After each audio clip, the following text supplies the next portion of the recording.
Hello, my name is Dre Hayes. I'm from the Museum Vanguard Group out of New York City. We handle quite a few streetwear brands, quite a few brands exhibiting at this show. We do WESC, we do Crooks and Castles, we do Mosley Tribes, Godwin, Hellz Bellz, Young Euro, Fiberops, Alife, Information. Am I forgetting anything? I think that would be most of the brands that probably make sense here. We also do some other brands, but mainly in the streetwear market, those are the brands we handle. Some pretty iconic brands. We actually call ourselves brand curators. So we actually, as opposed to just selling brands, we curate and develop brands. So we get fully involved in, helping with the price structures, the margin structures, helping some of these smaller brands get financial deals, helping them with their factors. I've been in the industry for 13 years, so I started off like when I was 17 years old. So the era, that was a different era. That was the Garmento era, and the business wasn't controlled by the youth. It was controlled by a lot of old Garmento retailers and manufacturers, and I got to learn and get mentored by those guys. Well, I started off in retail. I started off a chain of stores out of Virginia called Legends. They're still around. They had about 23 stores at the time. Footwear, some apparel. The apparel was only 5% of their business, and myself and one of my partners, we flipped their business and really took them into what was the urban market then, and just started buying when I was 18 years old and did it the whole time in college, and then flipped the wholesale when I graduated. Worked for a company called Azure Denim. Actually, Ruben Campos was my old boss. Worked there for 5.5 years and left in December of 2005, opened a showroom in New York and started a museum group, and we pretty much just started as an independent sales agency, really targeting the streetwear market, and wanted to take that experience and give it to some of these up-and-coming brands.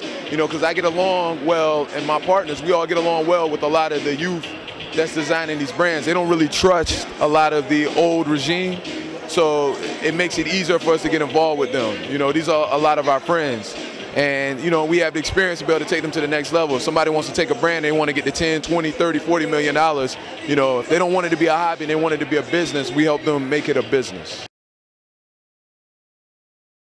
We really gauge a brand to see how much talent is there. Like, I can usually sit down with a designer, and then in the first 45 minutes to an hour, we can gauge how talented they are, whether or not they have what it takes to turn this into, something big. And it's not always like they can have the talent, but somebody might be like really good at graphics, but their brain might be all over the place. They may not be able to do cut and sew.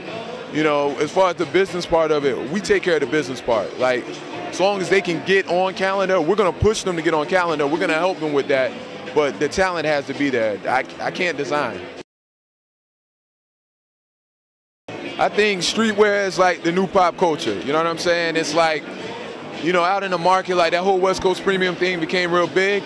What's interesting about streetwear, like some people look at the old urban market, which is faded out, and they say streetwear is the new urban. Streetwear was always there, it existed. Streetwear is like a combination between hip hop, skate, punk, and surf. So it's like you take all the things that are relevant in youth culture and you combine them together and you get streetwear. And streetwear is, it can be Crooks and Castles, it can be 10 Deep, but it also can be APC, it could be Comme des Garçons, that's all streetwear.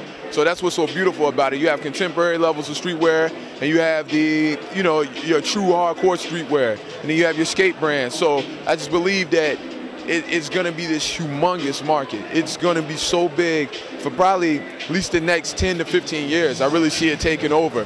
The influence is very prevalent out in the market right now. You can see how it's influenced even the contemporary market. I mean, the hoodies, full zip hoodies, that's a streetwear thing, When you start seeing Ed Hardy and Christian Audigier and Seven and Antique and True Religion, when they started doing full zip hoodies, that came from the streetwear market.